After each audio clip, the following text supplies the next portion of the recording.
Thank you very much, Chair.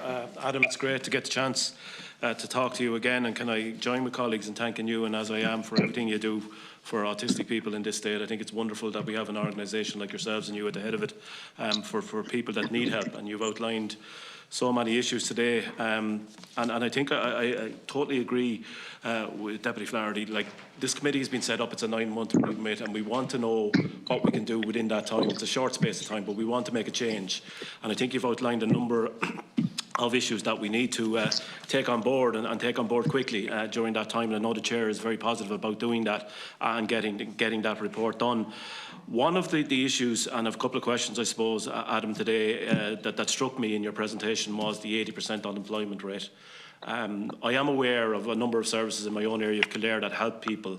I'm just really concerned about that figure. And I would ask you today maybe just to give your view on how we can totally reduce that figure, because it is totally worrying that we have such a high figure for autistic people in this country, that they cannot find employment, and that we actually only have 20% in employment. So maybe to get a comment and a reply in relation to that. One of the issues that I have seen happen in a number of towns is what they refer to as autism-friendly towns, and it's part of that education piece that I think that you were talking about in your introduction. What is your opinion of autism-friendly towns? Is it the way to go? Are there advantages and disadvantages? I know a number of local towns, Portlaoise being the last one, and Councillor Noel Toomey was on to me recently about that. How do we develop that model and ensure that a town is friendly? You know, I've been in shops, as I'm sure colleagues have been, where autistic people come in and they are looked upon, and that is not good enough, to be honest with you, and it's something we need to address quickly. And just to maybe to get a comment on that, I brought up with the Minister, Adam, about the July programme and the lack of July programmes in so many places.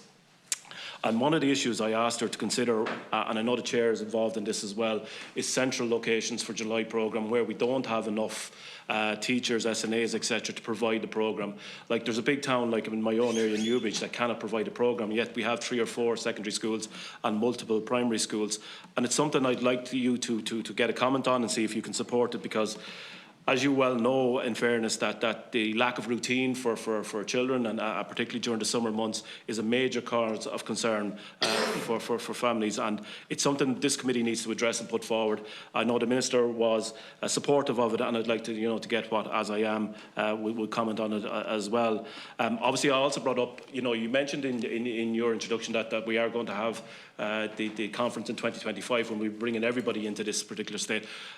Malta is held up as an example. I know we discussed this before with yourself as an example of what we should be doing better in this country. And again, maybe there's something there that this committee should be looking at. I know the Minister herself has said that our officials have been in contact with officials in Malta, and there's things that they do well that they would like to copy, and there's things that that they're not doing well that they'd like to copy for us. But maybe comment on European examples that this committee could look at and present to the Minister, at the end of our 9-month remit. And finally, then, Chair and Adam, the cost of a diagnosis. You mentioned about adult cost, and again I brought this up this morning. I deal almost on a weekly basis, sometimes a daily basis, with families who can't afford that cost. And it is essential that they get a diagnosis, it's essential that they get it early, and we all know why that is essential.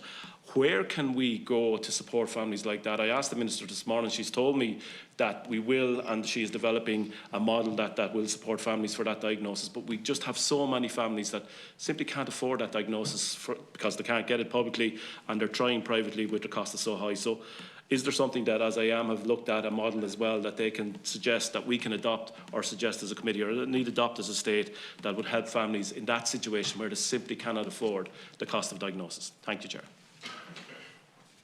Thank you very much, Senator. A few things arising from that, so I'll try and touch on all of them.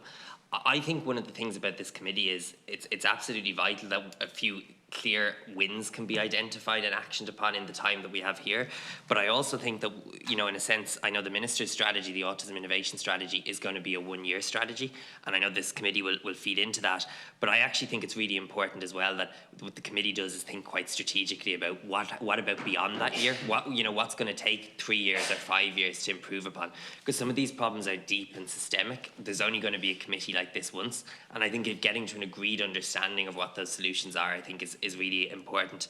In terms of the unemployment issue, it's hugely concerning. You know, obviously, in terms of disability as a whole, Ireland, I think, is the fourth poorest performer in the EU, but particularly in terms of autism, it seems to be particularly difficult. What I would say is there's a range of issues as to why that's the case, and it's something our organisation has looked quite a bit at. We've just recently set up a new team in the department, or in the organisation, that's specifically looking at employment as an issue. We're going to be running 2 pilot programmes this year to try and get under the roof of it a little bit more. One of the big issues is a lot of the existing support services to support autistic people into employment can vary greatly from county to county. And even disability-specific employment services don't always have the confidence or the knowledge around autism. So sometimes there really is nobody supporting. The other issue is, as well, I think there is an ambition issue here as well. You know, we know the vast majority of autistic people go to the mainstream school like everybody else. We also know, though, for example, the children who attend special school at the moment currently don't have any access to career guidance. So, from that stage in education, we're presuming that a person won't be employed within the community. If we look at the children who are in mainstream, you know, there's still so many who, when the Leaving Cert comes around, if the person isn't going to college, the conversation straight away shifts to, will the person go to a day service, as opposed to actually thinking, could the person work? I want to be clear, I believe that every autistic person can have a job. That doesn't by any means mean every autistic person can work, even what we might consider to be a part-time contract. It might be that for some people, one day might be so exhausting, so overwhelming. But I think it's actually about the state giving value to that and still actually going after those jobs. Yes, the person probably will still need their disability allowance, but it's actually about the dignity of participating and all of the other problems that can remove as a result. I think 2 things we really need to look at if we want to change. One is, I think, work experience. What the literature shows is if we can expose people to work while they're still in education, the chance of them being unemployed after reduces drastically. So I think we need to be thinking about, even if you're an autistic person in college at the moment, you know, you might have a mandatory placement. So many of our young people find they can't get a good internship because maybe they're so overwhelmed in college, their marks don't reflect the quality of their ability. In other instances, you might find that a person is so overwhelmed by college work, actually taking on the job is challenging. But we need to find ways to help people get that work experience while they're still in college, because it gives them the training and it gives them the backup. I'm delighted you asked me about autism-friendly towns because as I am actually created the framework in Clonakilty, so I'm slightly probably biased in my answer. I know that Clane in County Kildare is one of the towns that we're working with at the moment. And I suppose we really feel it is a model, and I think it does 2 things.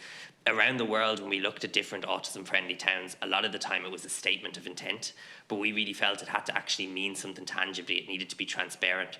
So we set a framework the town has to follow in order to reach that standard, and it's worked incredibly well. The supports help people in the town on a day-to-day basis. They also are a real driver for tourism. But actually, I believe the main thing is that from a very young age, you're saying to an autistic person growing up in that community, we want to meet you halfway. And I think that can have a real impact from a self-esteem point of view. Malta, we were delighted to be there in 2016 when the legislation was published on World Autism Day.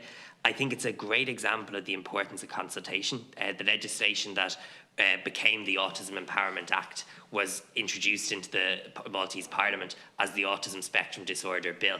And they really worked very closely with autistic people to develop the oversight council that they now have, and it really is seen as an example of best practice. I suppose the only other comment I'd make in terms of best practice is if we want to look at European examples, I think there's one very clear thing, that we are the only state on these islands that doesn't have an Autism Act at the moment. Northern Ireland, Scotland, England, Wales, and I think that should tell us about the direction that we should go in that regard. Thank you.